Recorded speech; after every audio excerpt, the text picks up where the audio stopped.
Enduring Positive Change, the Hopkins Griffiths Protocol for Psilocybin with Meditation. There's a lot of information out there about how to grow and extract psychedelic compounds, but not all that much content on how to get the most benefit from using these compounds. Stories and personal anecdotes can be nice, but I prefer hardcore scientific investigation. Because of the recent renaissance in academic psychedelic research, we now have some great content out there lurking in reputable, peer-reviewed journals. But there is still a need for someone to break this information down and make it more accessible to a wider audience. This is Gordo Tech. Published Research Review.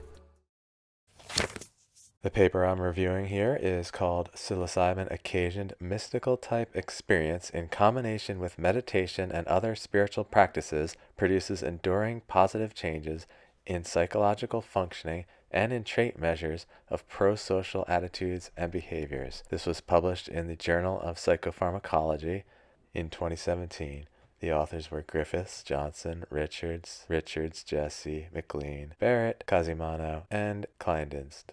I just want to start with a quick disclaimer. These researchers did not intend for their research to be used as a framework for individuals outside of the clinical setting. They do not encourage the use of hallucinogens without careful screening, monitoring, and supervision. Before I jump right in, I want to say a few things. There are competent researchers all over the world doing exciting experiments with psychedelics, but sometimes the work goes undiscovered or underappreciated for years.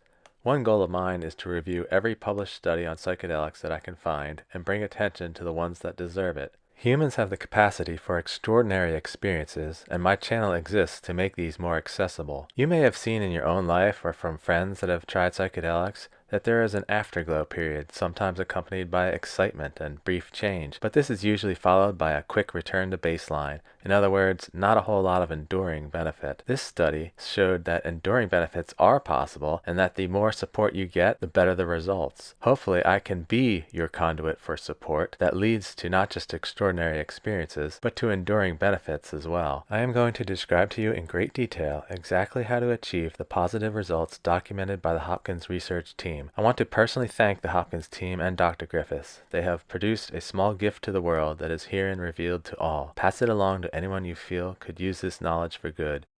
Like many things in life, the benefits of psychedelics are proportional to the quality, time, and energy you put into it. If you tend to do things in life with half effort or no effort, you're better off avoiding psychedelics. On a personal note, I've followed this protocol myself, and I had phenomenal results. I've had powerful and beautiful experiences and also took meditation seriously for the first time in my life, finding it quite beneficial. I also believe that the ideas here are just scratching the surface of what is possible with regard to programming one's subconscious mind for positive change. The average YouTuber attention span is probably pretty short, and this video is long, but I don't make videos for average people. I make videos for people on a less traveled path in life, for people that are seeking the extraordinary and looking for better ways of living and helping others along the way.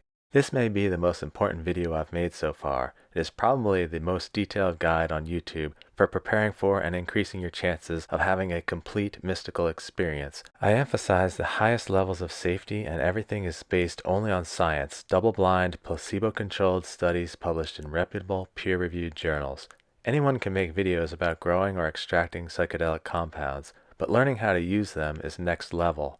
This information is for both seasoned psychonauts and complete noobs with no experience, and everyone in between. I hope you enjoy this video and use the information to go out and make the world a better place.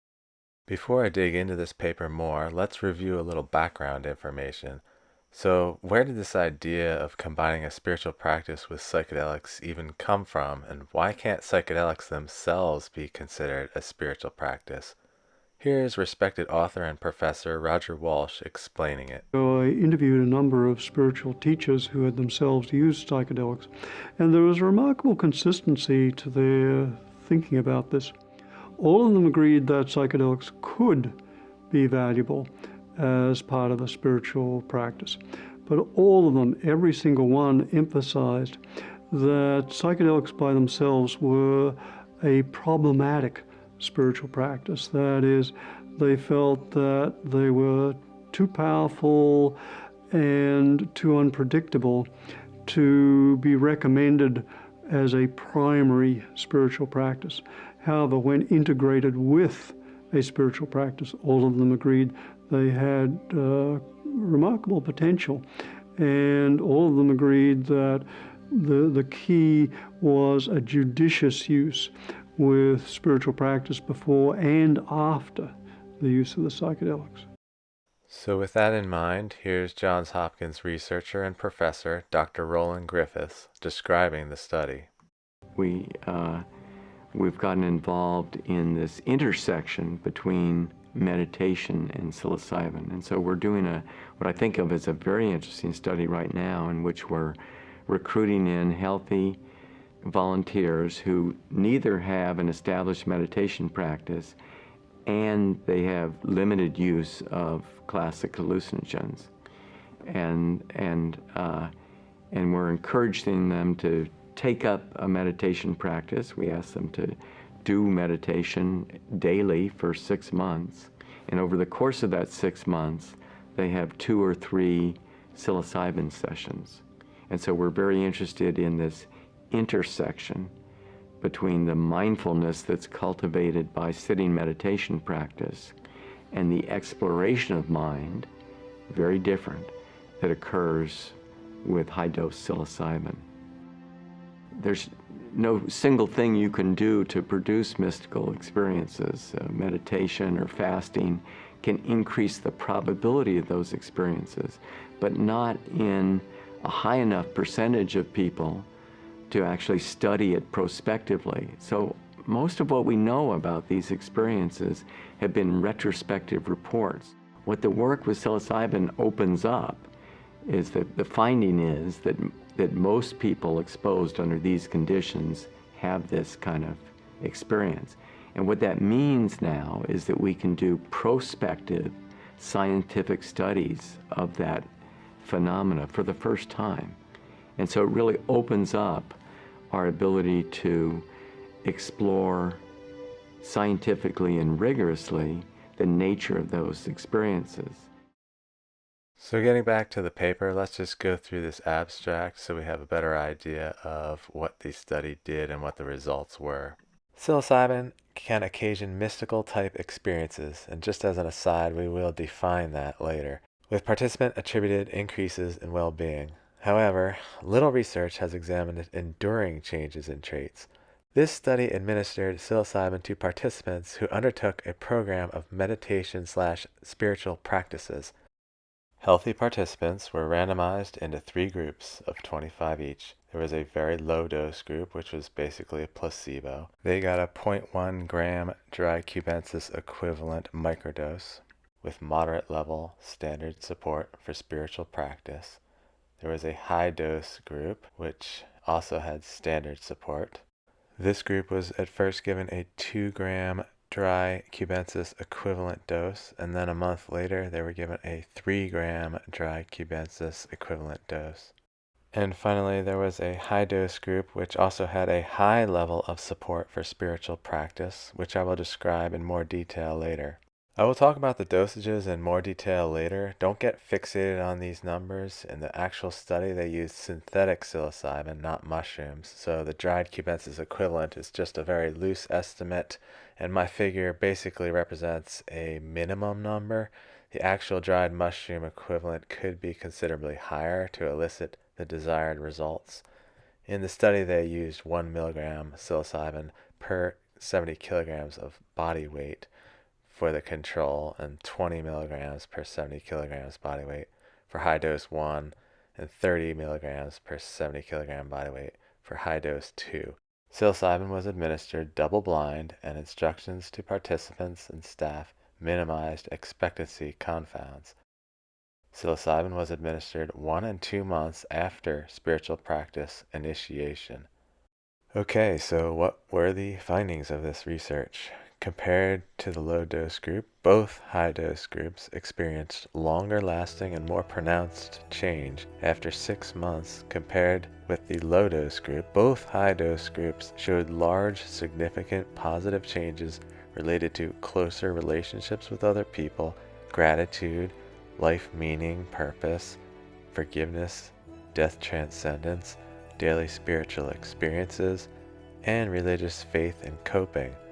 Another fantastic thing the researchers did was to interview other people that knew the test subject, like family members, to get independent verification of these positive changes. These researchers found that the key to enduring effects were having a mystical type experience during their psilocybin sessions, which again I will define that later, and how often the person did their meditation and other spiritual practices.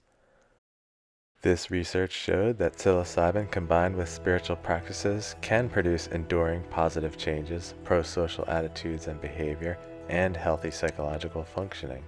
I also need to point out that an impressive 56% of the high-dose, high-support group said their psilocybin session was the single most spiritually significant event of their lives, and 96% said it was in their top 5.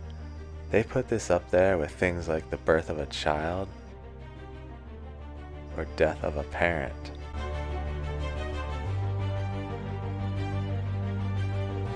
How did they achieve these remarkable results? Let's get into the protocol now.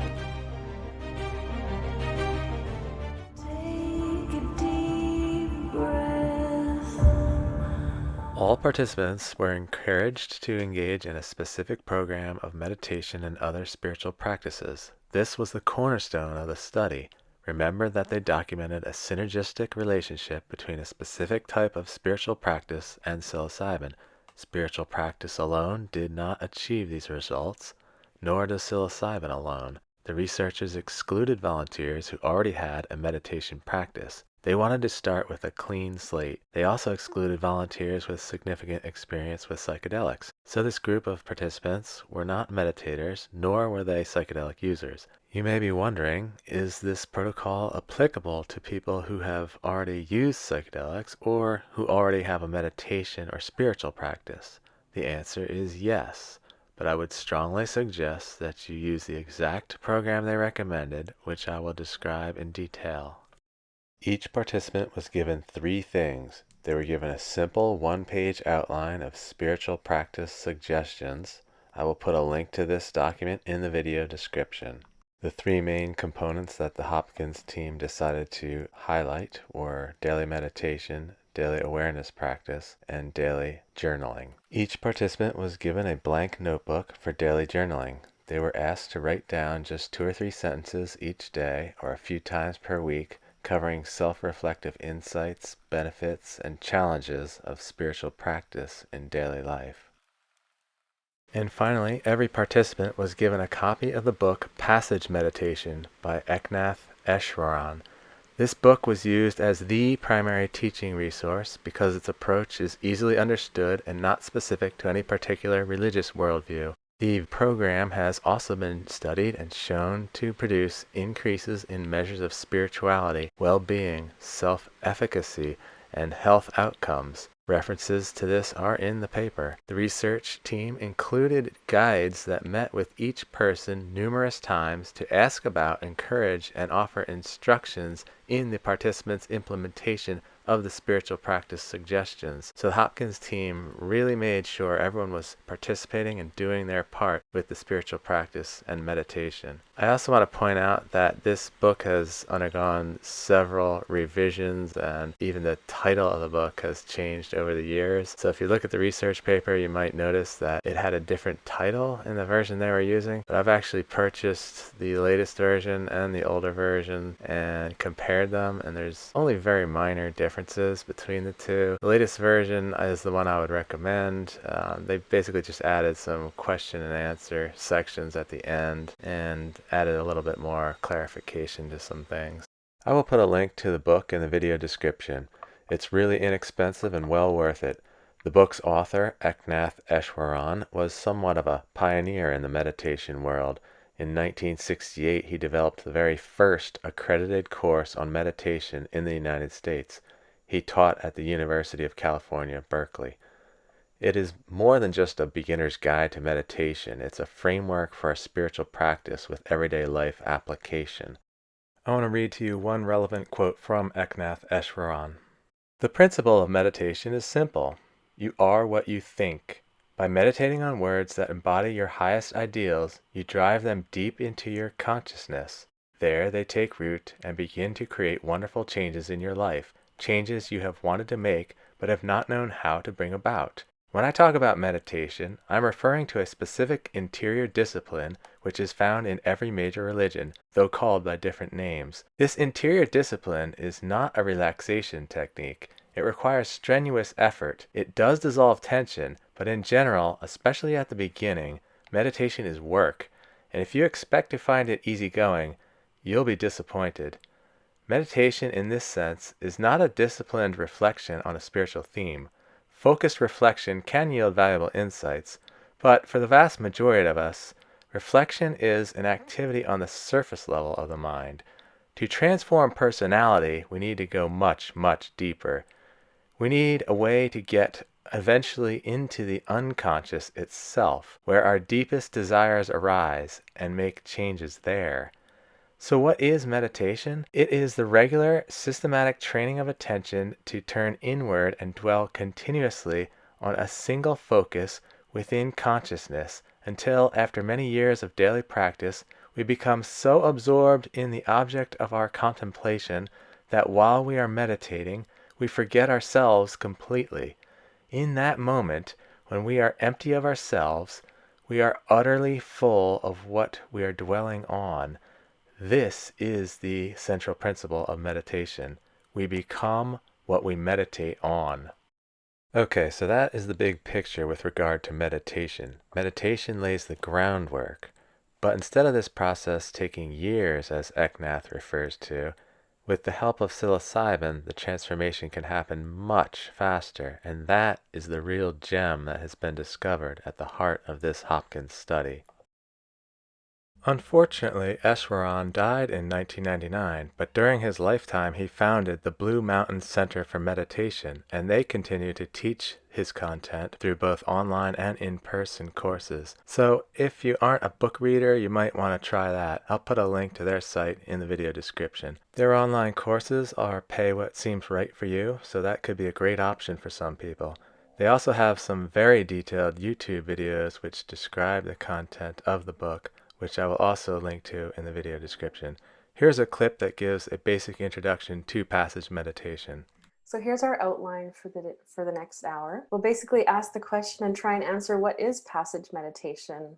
Give you some instructions, share the origins of the practice and some of the benefits you can expect by giving it a try. We'll study a passage together as an interactive activity. We'll have the opportunity to watch a video of Ishwaran for 5 minutes. We'll talk also about the 8-point program of which passage meditation is a part of. You'll have a chance to try a sample meditation for 5 minutes, and we'll open things up near the end for just a Q&A session if you have any questions that you'd still like to ask us. And then we'll finish our hour leaving you with some free resources if you want to learn more. So to get started, Satish, we hear about so many kinds of meditation, and there's different meanings, when people use the word meditation. So I'm just wondering if you can introduce sort of where passage meditation fits in. In passage meditation, we're talking specifically about a technique of essentially training the mind. And we do this, and Merritt will explain that in a little bit more detail. But that is essentially the practice. It is a silent practice. We'll get into that a little bit more. But it is a practice to train the mind. Merritt, would you like to add on? Really, you can think about it as there being two main benefits to passage meditation. So the first one is that it will absolutely improve your concentration just by engaging in the way it's set up, which is a great benefit. The other benefit is the one that's really unique to passage meditation. The wisdom of the passages themselves can begin to transform your life, bring that deeper meaning and connection to things. So again, that's what makes it unique and what we'll learn more about today. Merritt, if you could tell us how you actually meditate on a passage, and if you could give some instructions just around what that actually means. Yeah, it's really simple and clear. So the first step is to choose and memorize the words of an inspirational passage from any one of the world's great wisdom traditions.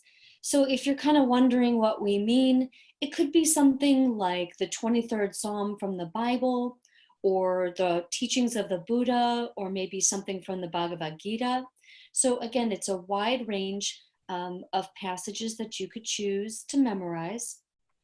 We then sit with our eyes closed and go through the words of the passage silently in our minds. Now, when the mind inevitably wanders, we just bring it back to the passage. And we sit this way for a half hour every morning. I'm just wondering, some of the texts or passages that Merritt mentioned sound religious in nature. So I'm just wondering, if I'm not religious, do I have to change any of my beliefs to practice passage meditation? If you're part of a faith tradition already, that's wonderful. You can certainly practice passage meditation within that context, but it doesn't require you to change any of your beliefs or indeed have a tradition that you belong to as well, as many people don't. Because this is a method or a practice of training the mind, you have control essentially over the passages that you select. And there are many passages that have been compiled, and they come from different traditions. So you can choose passages from the tradition that you belong to. Or if you happen to not belong to a tradition, you can choose passages as well. For example, there are passages from the Buddhist tradition or more atheistic traditions like that, or from the Native American tradition as well. Wherever you're coming from, there's certainly passages that will inspire and speak to you. So you can pick the ones that inspire you the most. I think you've pointed out one of the really beautiful things, especially for people new to passage meditation. It is totally universal. It's inclusive for people of all backgrounds, no matter where they are in the world or what their situation is. Ishwaran purposely picked wisdom passages from all the major traditions, and his criteria for picking those was that they be uplifting, practical, and positive. Pretty good qualities. And he then put those into an anthology called God Makes the Rivers to Flow. So there's a wonderful book with many, many passages in it. And then, to make sure that it's accessible to everyone, the Blue Mountain Center for Meditation has also made them all available for free on our website. These passages are true deep wisdom, and that's why they've endured in some cases for thousands of years. They have that sense of being very true and very deep. But then the gift, again, that Ishwaran gave us was bringing it into the modern world, making an effective, clear, practical guideline for us, a way of doing this, so that we have this interior practice that we actually know how to do, because the instructions are so clear. We'll just go ahead and start with the prayer of St. Francis. This is a passage that Ishwaran recommended widely when he was teaching, as a good starter passage, because it just is so complete, even though it's so short. So again, the top recommended passage to use for this is the prayer of St. Francis, but if you want to select something else, go right ahead. I'm not Catholic, so I had never even heard of this passage before, honestly, but I can really see its appeal, and it's not really specific to any one religion, so it's probably a good choice. Another nice thing about this passage is that several musicians have put it to song, and this might help you memorize it. Here is Sarah McLachlan doing her rendition as an example. Try to really feel each word and think about how the principles might improve not just your own life, but could make the world a better place to live in as well. Lord, make me an instrument of your peace. Where there is hatred, let me sow love.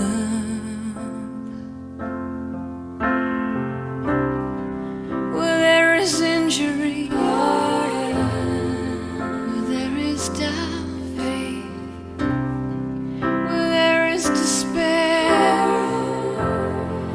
where there is darkness, where there is sadness, joy.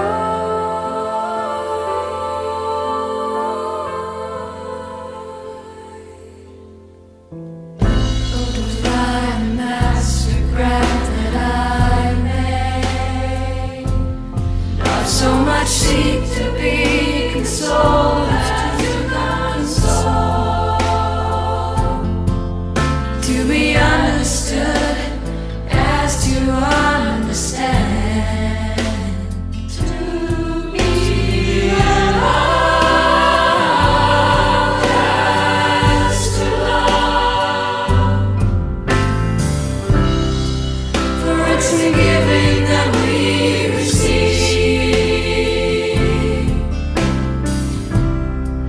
and it's in parting that we are,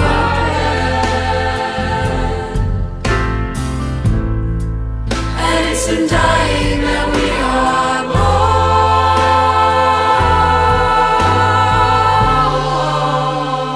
born to eternal life. That right there is the foundation for this protocol, believe it or not. Now you may be wondering, if it just takes 2 minutes to sing really slowly, how do I meditate on this passage for 10 to 30 minutes? This is where it gets kind of interesting to me. You're going to slow it down to the extreme. This is how you will quiet your mind. You are letting each word drop into your consciousness, one at a time, like pearls from a string into a clear pond. You should be sitting, not laying down, with your eyes closed or wearing eyeshades. If possible, set aside a room in your house just for meditation. And if that's not possible, set aside some corner just for meditation. This will eventually come to be a sacred place to you. Early morning is the best time for most people to meditate. It's when you're most well rested. There's no need for any lotus positions or any uncomfortable leg positions. Just sit comfortably either in a chair or on the floor with your back straight. It should be a calm, clean, cool, and quiet place, simple and uncluttered. Turn off all devices and try to avoid any distractions. You will silently say each word in your mind. Just linger on every word for several seconds. Do not try to visualize anything while you are doing this. And don't let your mind wander. If it does, always come back to the passage. There is some room for variability. For example, you could do more than one passage in a given session, or you could repeat it more than one time if you want to, especially if you were distracted during the first iteration. Oddly enough, there are exactly 100 words in the prayer of St. Francis, so if your meditation session is going to be just 10 minutes, you could spend 6 seconds on every word. Eswaran warns not to go over 30 minutes, and when you are just starting out, I would suggest keeping it closer to the 10 or 15 minutes.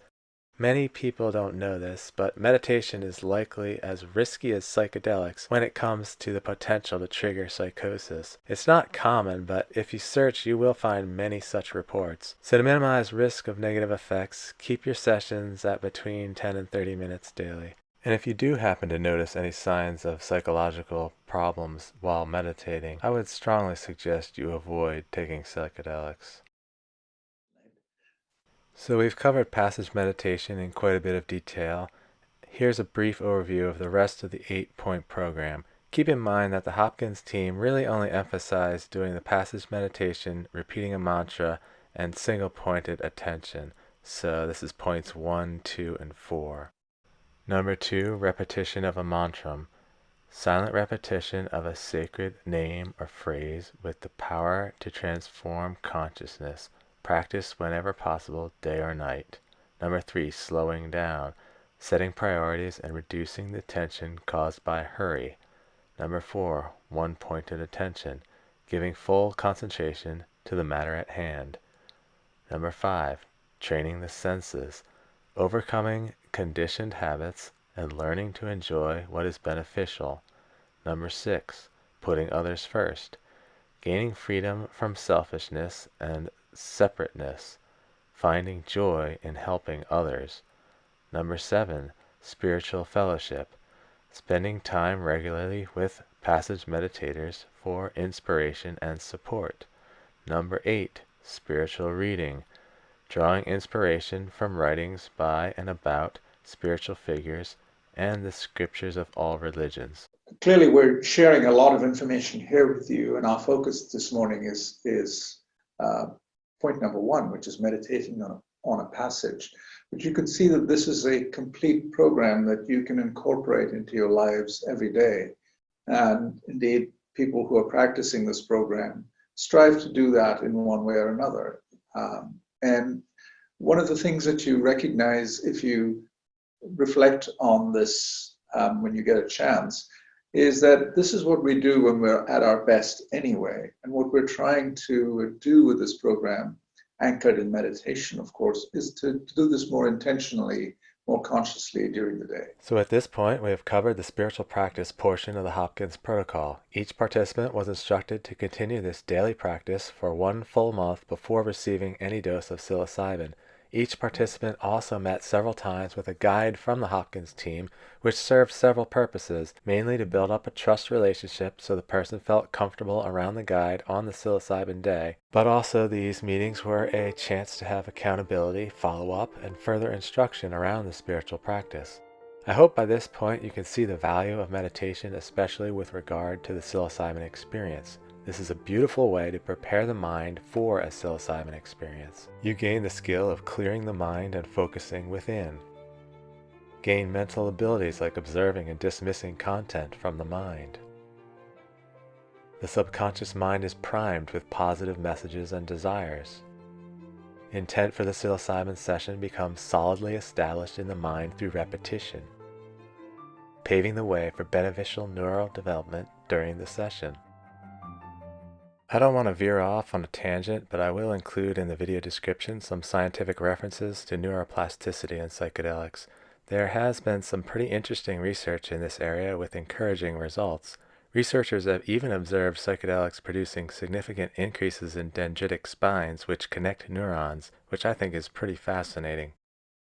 Here, Dr. Griffiths explains his interest in meditation with regard to psilocybin. So, and our interest there in meditation is that we think of meditation as kind of the tried and true path for exploration of the nature of mind. I mean, that's really what it is that it's this methodology that's been developed over thousands of years to turn the attention inward and watch one's own mental processes and become familiar with the way mind works, how it's constructed, and then through that process, very often people hesitate to say gain control, but in effect, they can change the repertoire with which the brain is activated. They can watch thoughts come up. They can release thoughts in a way that someone who's unpracticed with meditation is much less likely to be able to do so. So it's an investigation of the nature of mind. And similarly, I've come to think of psilocybin as also a convergent methodology for investigation of the nature of mind. It's the meditation on steroids, if you will, because there's such a abrupt shift of the nature of consciousness that it wakes people up to the extent to which kind of their normative cognitive processes or the normative way they hold reality is just one way of holding reality. And so there can be something shockingly interesting about that. However, psilocybin is not a substitution for meditation because it doesn't lead to any stability of the awareness state. So we would say that meditation is kind of the tried and true way of stabilizing the nature of awareness and coming to understand mind, and psilocybin might be the crash course in that. We're very interested in how the phenomenology of those experiences change. We're comparing it to placebo.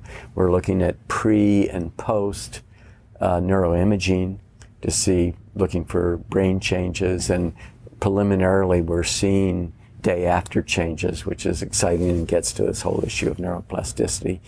And we also have a condition in which we actually administer psilocybin to people in the scanner. So we're looking at meditation when people are on, in this case, a pretty low Like in real dose time. Okay. of psilocybin.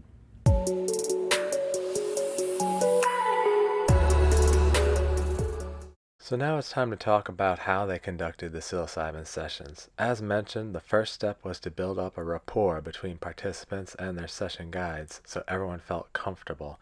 Here's Bill Richards describing this. We would never give a entheogen or psychedelic drug to anyone that we hadn't established a rather deep sense of rapport with first, because there has to be a sense of interpersonal trust and respect established for the drug to be safe. So set and setting is absolutely key to the nature of the experiences that can unfold with psilocybin.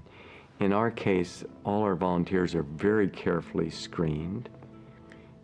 They're prepared with a minimum of 8 contact hours with their guides, who are skilled clinicians, prior to their first session. They're in the presence of 2 guides throughout their session, and then aftercare is provided. These are very special and contextualized conditions under which psilocybin is administered. Dr. Griffiths just mentioned that volunteers for the study were carefully screened. In fact, a remarkable 96% of volunteers were actually excluded. Safety is an utmost concern of mine, so let's talk about who they excluded from this study, or who should not use psychedelics. The Hopkins team followed and published Human Hallucinogen Research Guidelines for Safety, which I will put a link to in the show notes. Exclusion criteria included anyone in poor general health, anyone with high resting blood pressure exceeding 140/90, anyone on certain meds including antidepressants, lithium, antipsychotics, SSRIs, prescription MAOIs, St. John's wort, etc., anyone with schizophrenia, bipolar, psychotic, panic or dissociative disorders, or even anyone with a close family member that has such a disorder. Anyone with personality traits of emotional instability, paranoia, excessively distrustful of others. Anyone that is excessively afraid of using a psychedelic. Anyone that is suicidal or severely depressed should only use a psychedelic under close supervision in a controlled setting with support and follow-up. I care a lot about the benefits, but I care even more that people who shouldn't use them don't. And there's 2 levels of that. One, in the literature, if you've had any kind of severe mental illness, you're probably not a good candidate. And if you currently have a mental illness, you're not a good candidate. If you're very frightened, you're not a good candidate. If you are a distrustful type, which means you could go into paranoia, you're not a good candidate. So, assuming you are a good candidate and you've done your daily meditation and spiritual practices for 1 month, now it's time for your psilocybin session. Let's take a closer look at how they conducted these sessions. Here's a demonstration of a psilocybin session from Johns Hopkins research coordinator and guide Mary Kazumano. This clip was taken from a highly recommended documentary called A New Understanding the Science of Psilocybin, which is available for free on YouTube. I will put a link in the video description. This, of course, is our session room, and before a volunteer gets in, we set the room up for them.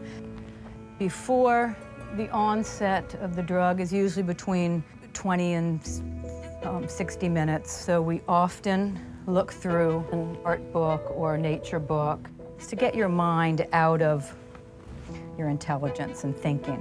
I can remember really experiencing those art books. It's really getting into the depth of the landscapes. There were lots of landscapes in there. So you can see here that they used books with beautiful pictures as a way of distracting participants' minds from other thoughts. This is more important than you might imagine. Studies have shown that preoccupation of the mind is more likely to result in less optimal outcomes. Another thing researchers have found is that the best outcomes result when a person enters a state of surrender before taking the psychedelic.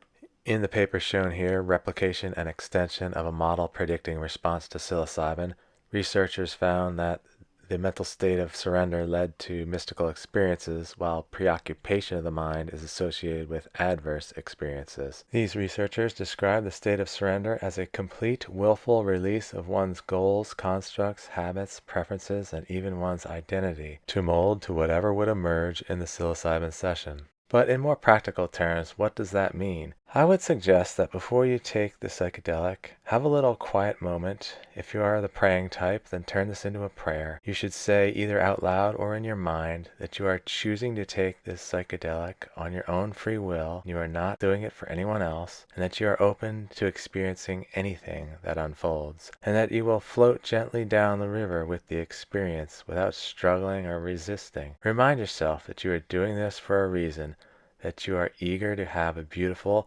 possibly even life-changing, positive, mystical experience. Pledge to let your thoughts, worries, and preoccupations of life fade away now so that you can fully immerse yourself in the experience. You should have already learned from your meditation practice how to dismiss distracting thoughts from your mind and to engage only with the unfolding experience. And we would say to you now, as we put on the eyeshades and headphones, we just want you to let yourself go to experience whatever comes up. We're here, but we have no expectations. If you want us to be here right with you, just let us know. We will be here or sitting back.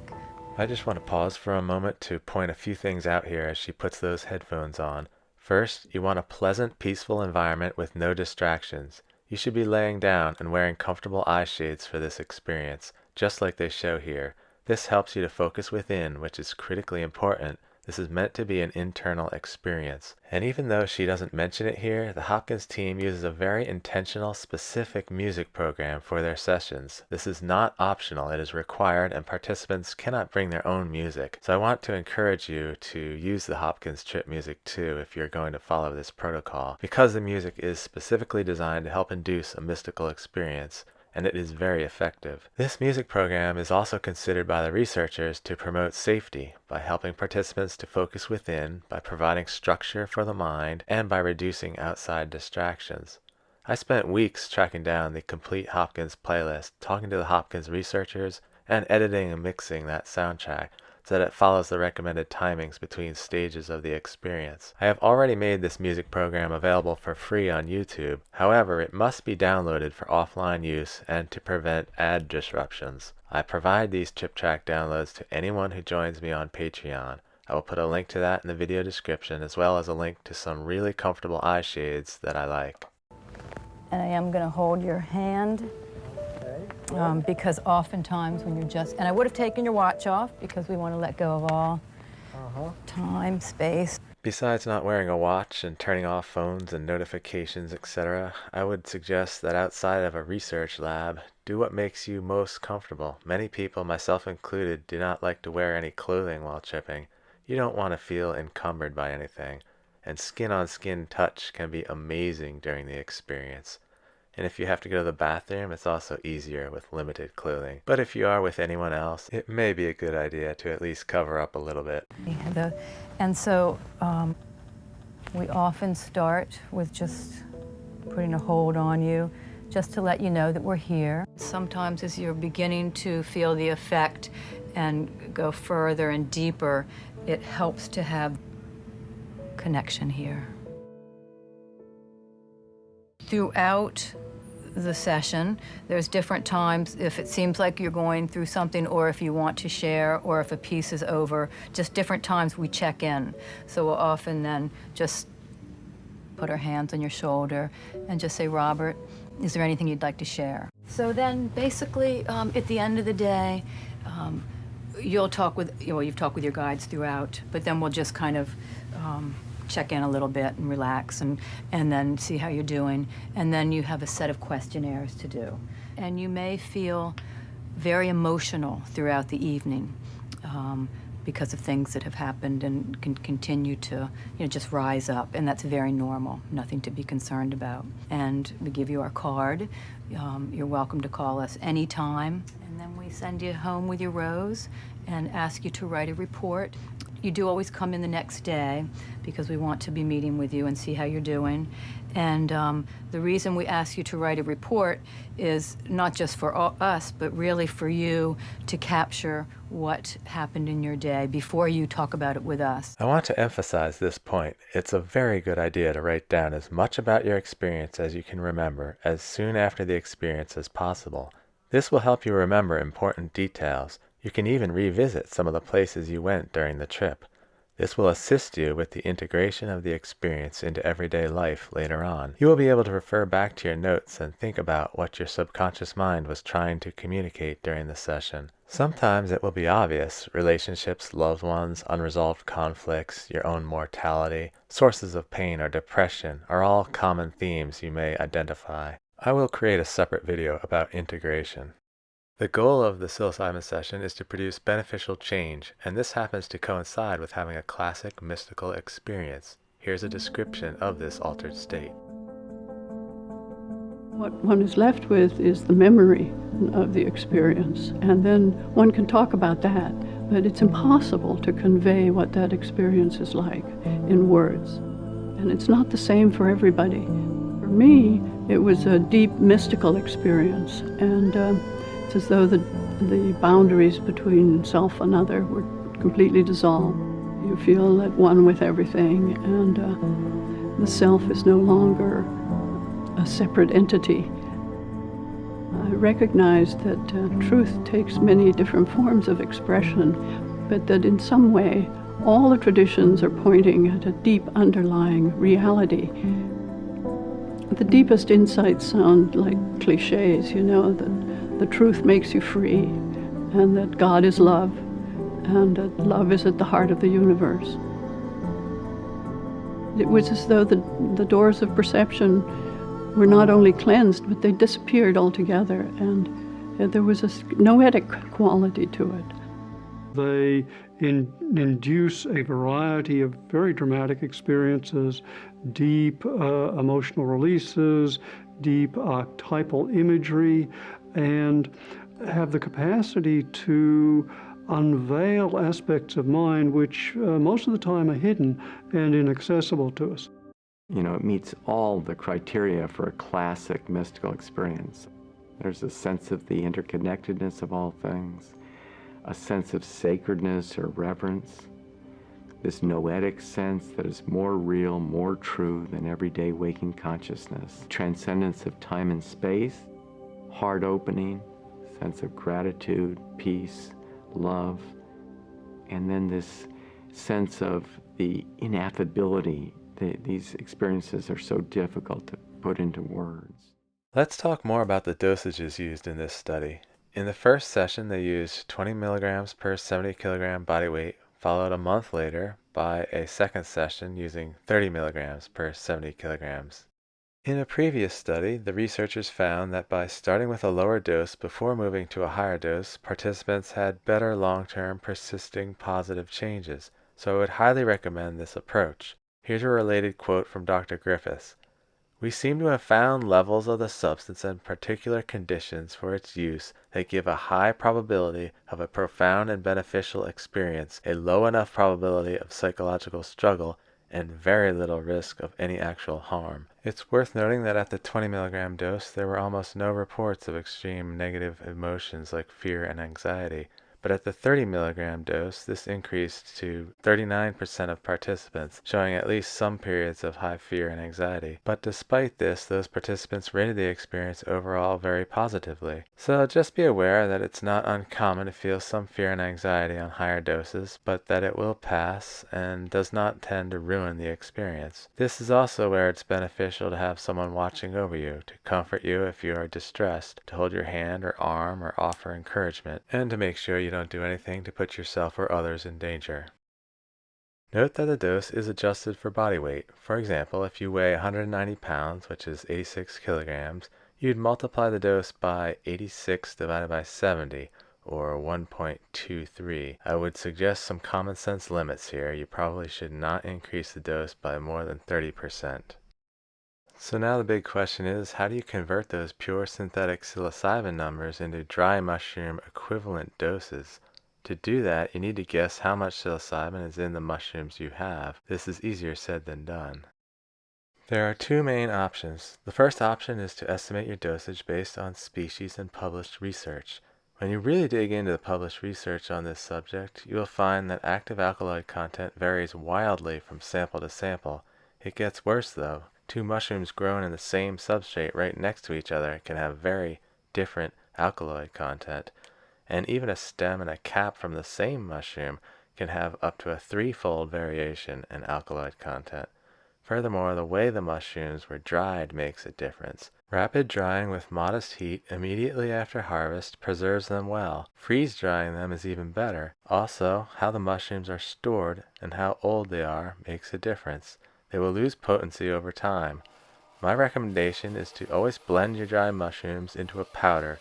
This evenly mixes the alkaloids so you have uniform potency. This is known as homogenization. Take this powder and pack it into capsules. This will prevent oxidation. Then store in a sealed glass jar, preferably in a freezer. I show how to do all these things towards the end of my bulk mushroom growing video, so if you haven't seen that, you might want to check it out. So let's look at some of the published research. The published study, Morphological and Chemical Analysis of Magic Mushrooms in Japan, analyzed numerous samples of cubensis mushrooms, quantifying the psilocin and psilocybin content. Psilocybin is the more stable of the two, while psilocin rapidly deteriorates over time and usually is found in smaller quantities in dried samples. Some mushrooms also contain a third active alkaloid called biocystin, but it is typically found in even smaller quantities and is often not even measured in these studies. Anyway, as you can see here, the average is about 1% active alkaloids. Technically, psilocin is 1.4 times as potent by weight versus psilocybin. So if you were trying to find psilocybin equivalent percentages, you should multiply the psilocin by 1.4. However, the psilocin also breaks down pretty quickly in storage, so it could be overstating its actual contribution if you use a multiplier. So I would only do that if your mushrooms were grown very recently. Let's look at one more study. This one published in Forensic Science International. I like this study because there were a large number of samples, and these were law enforcement seizures of commercial products sold by retailers. So presumably they would be fresh, properly dried, popular strains used by commercial operations. As you can see, with 74 samples of dried cubensis, these were about 1.3% active alkaloid content. I want to point out that last row on the screen, they analyzed 24 samples of Paniolus cyanescens, and they averaged an impressive 3.7% actives, so almost triple the potency of cubensis. If you have this species, make sure you take this into account, or you may get more than you bargained for. By the way, I will show you how to very easily grow Paniolus cyanescens in my very next video, so if you want to see that, make sure you subscribe and request notifications. So let's take a closer look at the math. Once you have your best guess active alkaloid percentage, the equation is desired milligrams of psilocybin divided by 1,000 equals grams of dried mushroom powder times active alkaloid percentage times body weight adjustment factor. So for the 20 milligram equivalent calculation, if you have dried cubensis with an estimated 1% alkaloid content, that results in 20 milligrams divided by 1,000 equals X grams of dried cubensis times 1% times body weight adjustment factor. In this case, X equals 2 grams times body weight adjustment factor. That means to get a 20 milligram psilocybin equivalent dose, you would need 2 grams of dried cubensis plus the adjustment for body weight, where you would multiply the 2 grams by your body weight in kilograms divided by 70. Likewise, to get 30 milligrams psilocybin equivalent with the same assumptions as above, you would need 3 grams of dried cubensis before adjusting for body weight, or multiplying the 3 grams by your weight in kilograms divided by 70. Let's do this one last time using potent dry Paniolus cyanescens as our species of mushroom. 20 milligrams divided by 1,000 equals X grams of dried pan cyans times 3.7% times body weight adjustment factor. In this case, the amount of pan cyans you would need is just 0.54 grams times body weight adjustment factor. For the 30 milligram equivalent dose, that comes to just 0.81 grams times the body weight adjustment factor. So it is possible to achieve the targets with less than 1 gram of potent pan cyans. However, note that your actual alkaloid content could be substantially lower than my example. Around the 2% range is possible, for example. Without lab testing, you will not know how potent your mushrooms are until you try them. If your mushrooms are of a lower potency, maybe they haven't been properly stored or they're kind of old, you could potentially need to use as much as twice the dosages discussed. If you don't feel very confident in your ability to estimate the dosage using option 1, Here is option 2. Estimate the dry mushroom equivalent dose based on a multiple of a threshold dose. Again, you should have a powdered supply of mushrooms at this point. You want to blend it up for uniform potency. You will also need an accurate gem scale for this next part, and I will put a link to a recommended one in the video description. If the species is cubensis, I recommend taking a half-gram test dose. This is approximately 1 00 capsule, by the way. What you're trying to find is the minimum dosage that gives you approximately 10 to 20 minutes of closed-eye visuals around 1.5 to 2 hours after you swallow it. If you do this and you get 0 closed-eye visuals, you'll want to try again on another day with an increased dose.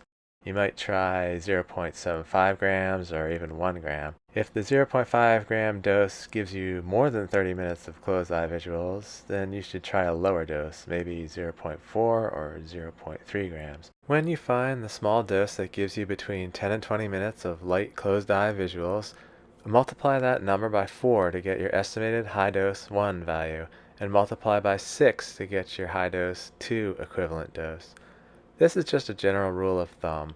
I know some people that have taken 10 grams of potent dry mushrooms and they do not have any closed eye visuals. So obviously there are some outliers out there, and personal sensitivities to psychedelics can and do vary widely.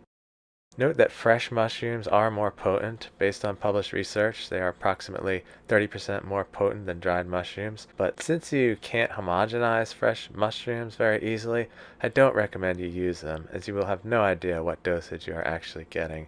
You can find endless tales online of people eating fresh mushrooms and getting a far higher dose than they were expecting. If you're trying to find a threshold dose using Panaeolus cyanescens species, you might have to start with as little as 0.17 grams, which is basically the 0.5 divided by 3, because it's 3 times more potent.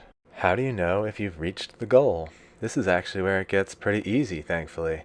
The goal is to take a high enough dose that you have a complete mystical experience.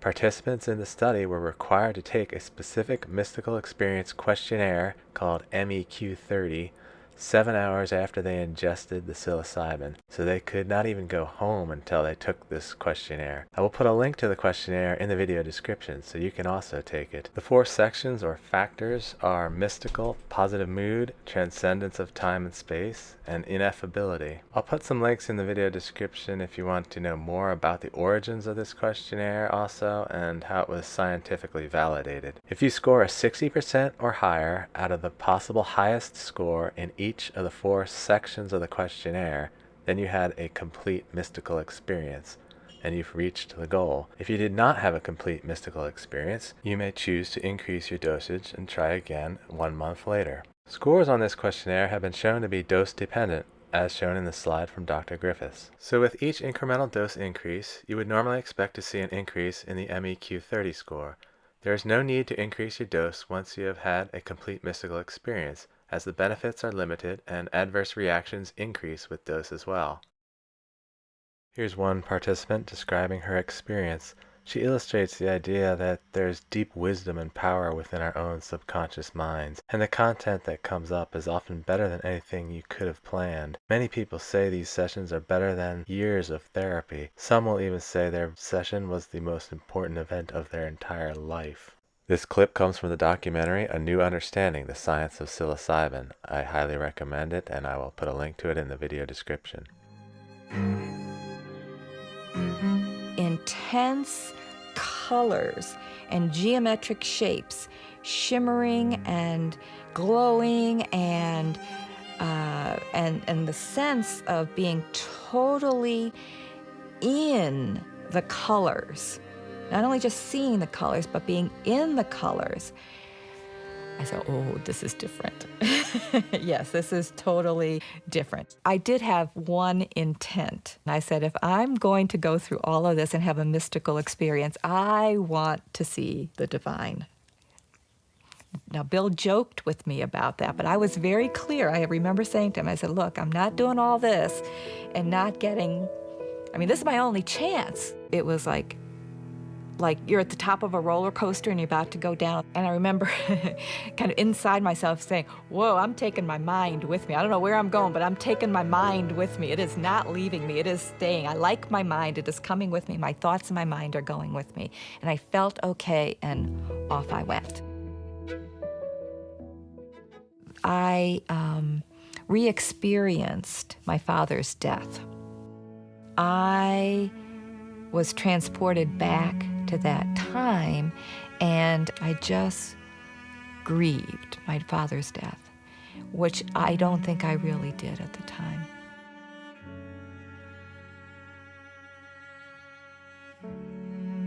I was just a sobbing mess during this session, sobbing. And I experienced it as waterfalls. My body, I was a waterfall. It was just flowing. It was like my heart cracked. My heart cracked open. There was a piece of music where my mind was almost creating like a musical video, and it was of these figures, all kinds of people coming together, just about kissing, almost kissing, but not quite. All kinds of ages, all kinds of, and it was a very sensual experience. And I didn't even want that to stop. I remember, Bill wanted me to, take off the blindfolds. I go, no, I'm not finished with this yet. And I told him what it was. And I said, it was like, I'm being shown this amazing symphony video. He says, that's within you. You're not being shown anything. That's within you. I go, no, not that. He goes, yes, that's within you. I said, all that passion and sensuality? He goes, yeah. I go, oh. There was a parade going down the street, and I was in the audience, in the crowd, watching a jester coming down the street, and he was just a delightful person. But on one side of him was all dark and shadowy and sad and miserable, and the other side was all light and bright and happy and fun and cheerful. And he was just walking down the street, and I thought, well, that's pretty cool. That's what life is. It's the dark side and the light side, and we kind of walk this path, between the two. And right in that height of the giddiness, the parade was transformed to the image of Jesus walking down the path, dragging the cross. And right when he got close to me, his face just turned up and said, "Forgive them, Lord. They know not what they do." The suffering we inflict on people, the suffering that's been inflicted on us by people who are just plain ignorant, they know not what they do.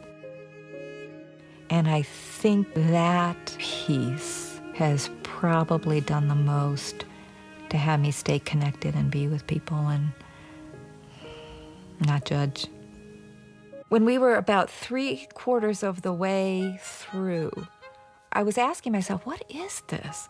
Who have I been talking to?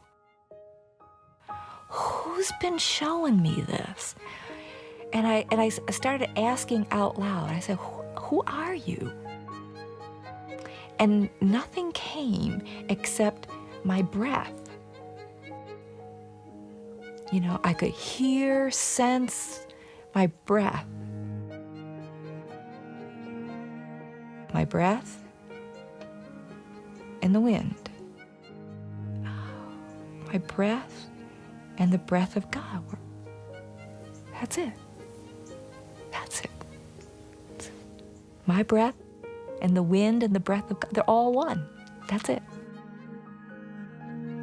And I said, Bill, how do I stay in this? This is marvelous what I'm experiencing right now. How do I stay like this? And he told me, he said, you do whatever it takes. After the first psilocybin session, continue your spiritual practices for another full month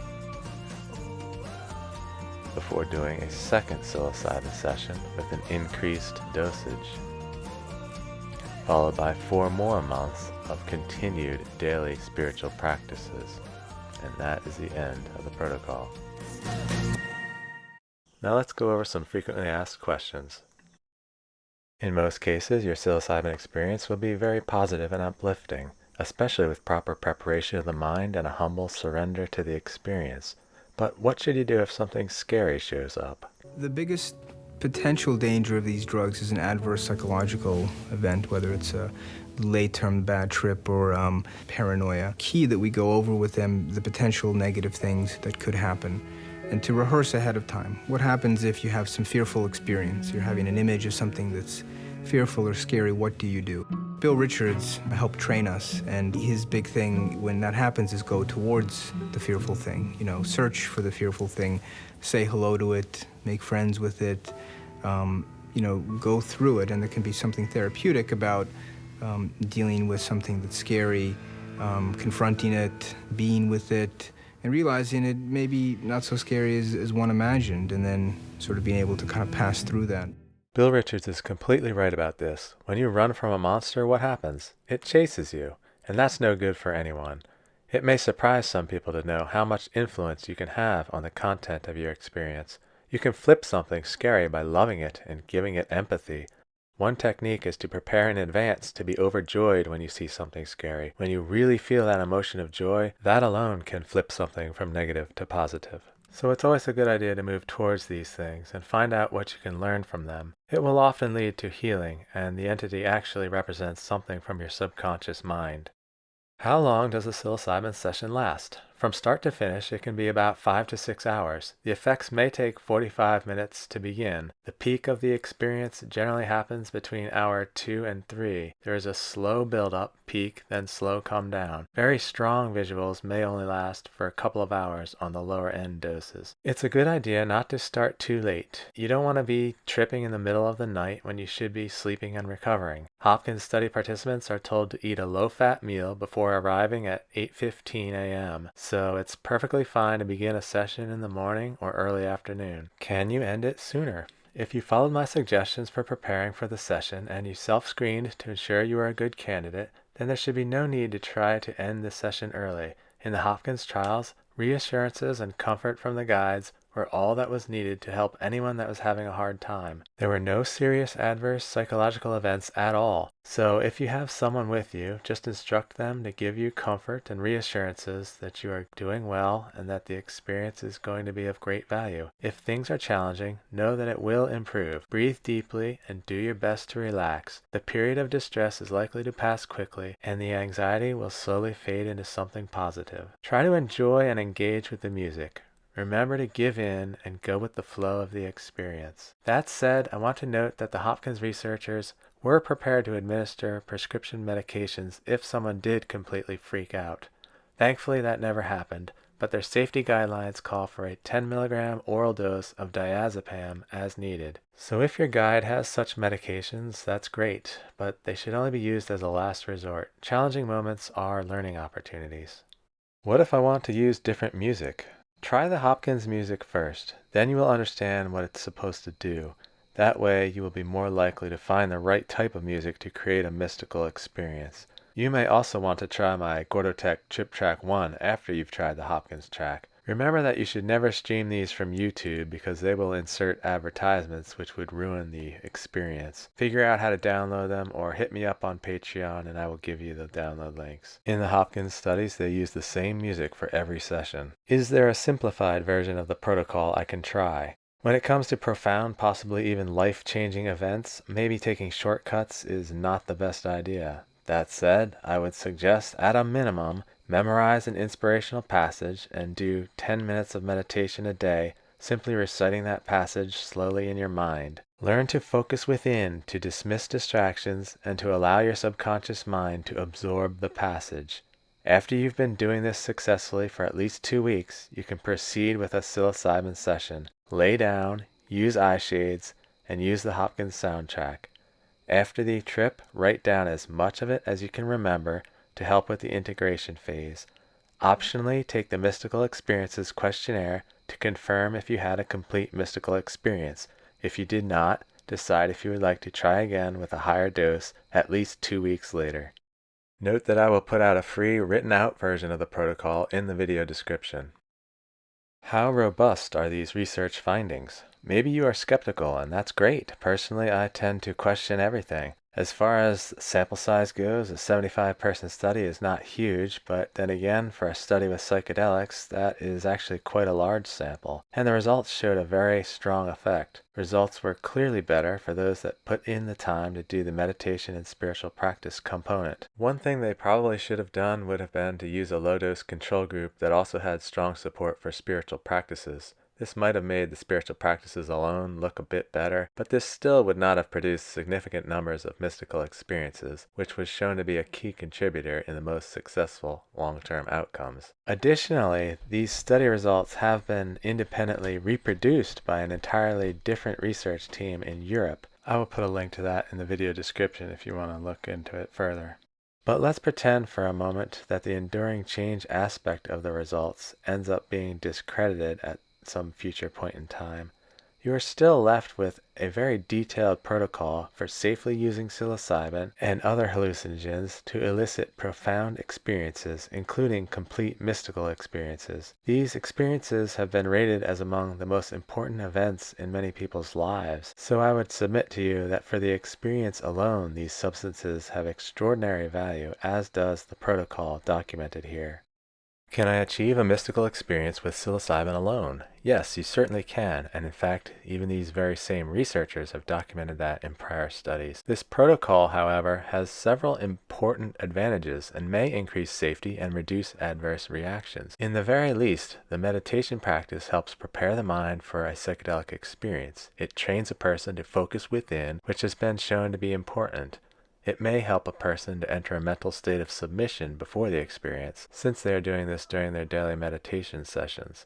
It can also help set an intent which will positively impact the subconscious mind. 10 to 30 minutes a day of meditation for a few weeks before taking psilocybin isn't going to kill you, and you may even discover considerable benefits.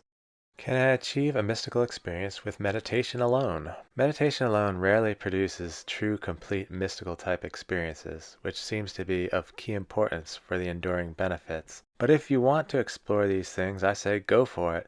Michael Pollan, in his book about psychedelics, How to Change Your Mind, talks about trying holotropic breathwork, for example. Others use Wim Hof breathing, sensory deprivation, kundalini, fasting, etc. And many people have had very profound experiences with these techniques. Full-blown visual experiences are even possible. I may talk about some of these things in a future video, but for now I'll just put some links in the video description about them. But just to be clear, I do not think any of these are comparable to a proper psilocybin experience as described with this protocol. People need to understand that there's a lot of this squirreling away resources and money and things and trying to climb that corporate ladder. This is a finite life. It doesn't last that long. It's a trick. You get sucked into this trick, and this trick is what every CEO and every head of every corporation, every chief financial officer, all these people that are just trying to like improve the bottom line, rake in more money, keep this company growing and keep kicking ass. It's a trick. You're sucked up in a trick. There's a natural human tendency to accumulate numbers for whatever reason. Go back to our early days when resources were scarce. And if you get sucked into that trick, one day you're going to wake up, and that's going to usually be too late. Usually it's on your deathbed. Usually it's close to it. You're like, what did I do? This is it? My health is failing. My life's falling apart. And what has my life been? It's been 10, 12, 14 hours a day in these stuffed offices under fluorescent lights, crunching numbers and trying to acquire things. And for what? Like, what impact have I made on humans? What is the negative impact of my ambition on the people that are around me? Like, all this is like, the one thing that psilocybin and particularly just psychedelics in general can provide is a break from patterns, a stopping, a ceasefire of all the momentum of our culture, civilization, finances, taxes, credit card debt, all that shit just stops. And you get a chance to step back and look at the machine, watch it all whirl and spin in front of you, and you get to say, oh, I got sucked into the trick. I'm sucked into a trick. and they then look back and going, why was I prioritizing that? Yeah. When I want to be out with my children. Yes. You know, and looking at birds or walking in Being the woods. in nature, yeah. Being in nature. Thank you, patrons. I love you guys, and this video would not have been created without your encouragement. Your support keeps this channel going and helps promote quality science-based information as well as research, which ultimately may make the world a better place. Patrons get access to premium content, including downloads of over 20 hours of trip music, giveaways, and offline access to videos and more. You can follow me for free on Patreon to receive the latest news and commentary about psychedelics. Banish my fear.